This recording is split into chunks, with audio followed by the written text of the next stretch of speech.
Amni, mohon pencerahan hadis berkenaan mujaddid setiap 100 tahun. Status hadis ni sahih ke Ustaz? Sahabat-sahabat, hadis ni disebut hadis yang masyhur. Kita selalu dengar apabila masyarakat berbicara tentang isu transformasi terhadap sesuatu perkara, biasa keluarlah isu berkaitan tentang mujaddid ini, tajdid ini. Dan hadis itu kita sebutkan, hadis ni riwayat Abu Hurairah radhiyallahu anhu, dia kata, "Innallaha yab'atsu li hadhihi ummah ala ra'si kulli mi'ati sanah man yujaddidu laha dinaha." Sesungguhnya Allah SWT mengutuskan untuk umat ini setiap 100 tahun orang-orang yang akan memperbaharui agama ini daripada segala penyimpangan. Apa statusnya? Hadis ini adalah hadis yang diriwayatkan oleh Imam Abu Dawud di dalam Sunan Abu Dawud, di dalam kitab Al-Malahim, bab yang disebutkan pada kurun ke-100, dan Al-Hakim disebut dalam kitab Al-Mustadrak. Dan hadis ini Al-Albani rahimahullah mengatakan bahawa ia adalah hadis yang sahih. Jadi hadis ini tak ada masalah. Hadis ini tak ada masalah. Apa maksud daripada hadis ini? Sebab kita tanya tentang apakah yang dimaksudkan dengan hadis tajdid ini. Daripada hadis ini, sahabat, kita akan dapat faham bahawa Allah SWT akan mengutuskan kepada umat ini setiap 100 tahun akan ada orang-orang yang akan memperbaharui ataupun yang membantu masyarakat agar mereka tidak tersesat dan terpesong daripada agama Islam. Dan dalam masa yang sama, mereka ini yang dianggap sebagai mujaddid ini akan menjaga kesucian agama daripada unsur-unsur yang boleh mencemarkan ketulinan agama Islam. Oleh itu, setiap orang Islam yang mengaku beriman perlu mempercayai hadis yang sahih ini. Apa maksud tajdid? Maksud tajdid, Dr. Mazhar selalu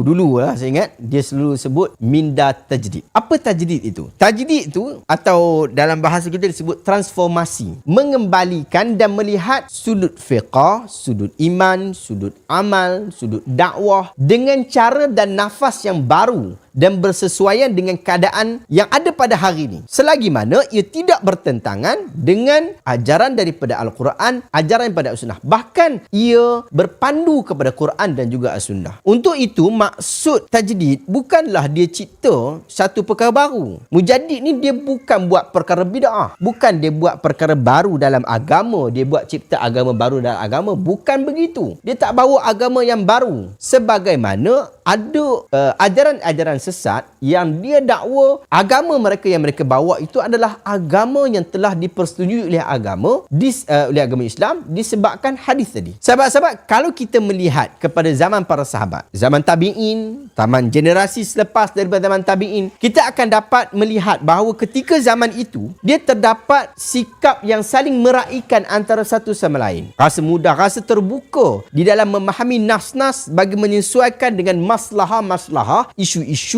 dan juga tuntutan-tuntutan pada waktu itu. Dan itu isu yang kita kata mujaddid. Siapakah mujaddid yang disebut dalam hadis? Para ulama dan ahli ilmu berpendapat ketika mentafsirkan hadis ini, lafaz man yang ada kat dalam itu adalah isim mausul yang membawa maksud dia adalah itlaq. Sama ada seseorang, boleh jadi seorang, boleh jadi banyak. Jadi man dekat situ, dia tak semestinya seorang, boleh jadi ramai daripada kalangan mujaddid yang disebut sebagai orang mujaddid. Kerana terdapat golongan yang mengatakan hanya seorang saja yang mujaddid. Setiap tahun tu seorang. Tapi daripada sudut pembuktian, ulama-ulama kita mengatakan tidak begitu. Satu zaman ada beberapa mujaddid. Contoh, Imam Syafi'i. Mujaddid tak? Mujaddid dia. Waktu Imam Syafi'i, dia belajar dengan Imam Malik.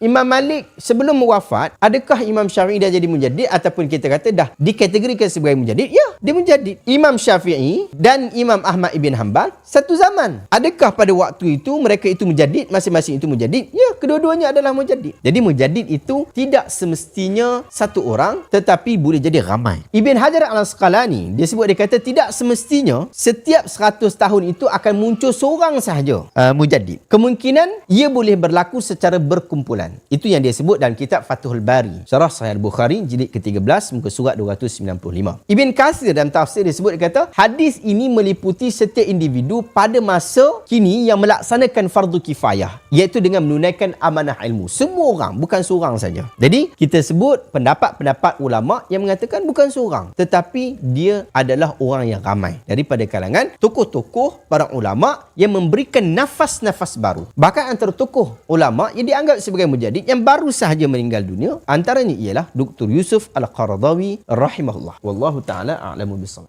Okey, kemudian itu Amni Madinah, saya jawab PMX kita mujaddid. Aduh. Apa syarat syarat-syarat mujaddid. Syarat-syarat mujaddid ni sangat teknikal dan mujaddid ini juga dilihat daripada sudut apa bidang yang dia cuburi. Boleh jadi dalam bidang dakwah dia mujaddid dalam bidang dakwah. Ada mujaddid dalam bahagian fiqh dan semuanya. Tetapi apa-apa pun mujaddid, dia tidak membina agama baru, tetapi dia hanya memberikan nafas baru kepada agama sehingga keturunan agama itu nampak seperti asas, nampak daripada seperti asalnya. Kun hadiran. Apa beza mujaddid dan mujahir? Mujahir ni tak sama. Mujaddid ni yang benda lain. Mujaddid ni adalah kuh pembaharuan. Tetapi kalau kata mujahir ni orang yang tak malu dengan dosa. Amni, Ustaz Syekh Al-Albani rahimahullah adalah seorang mujaddid. Ya, saya setuju. Syekh Al-Albani rahimahullah adalah seorang mujaddid. Pun begitu, kalau nak kata mujaddid itu salah semua, tak tepat. Guru-guru saya di Al-Azhar mengkritik Al-Albani rahimahullah. Tetapi di samping itu juga, mereka juga mengambil manfaat ilmu daripada Al-Albani. Macam Ibn Taymiyah. Ibn Taymiyah mujaddid tak? Ibn Taymiyah mujaddid. Sehingga dia digelar sebagai Syekhul Islam oleh lawan dan juga kawan. Boleh jadi tak? Ni cantik Amni Madinah. Boleh jadi tak mujaddid itu wanita? Boleh jadi. Boleh jadi tak? Mujaddid itu daripada kalangan wanita? Boleh jadi. Dan banyak isu mungkin boleh jadi. Satu mungkin boleh jadi dia daripada sudut mujaddid dalam yang lebih besar. Dengan maksud dalam bab fiqh, dalam bab hadis, dalam bab agama. Boleh jadi dalam bab isu kewanitaan sahaja. Boleh jadi. Boleh jadi dalam isu kekeluargaan sahaja. Boleh jadi.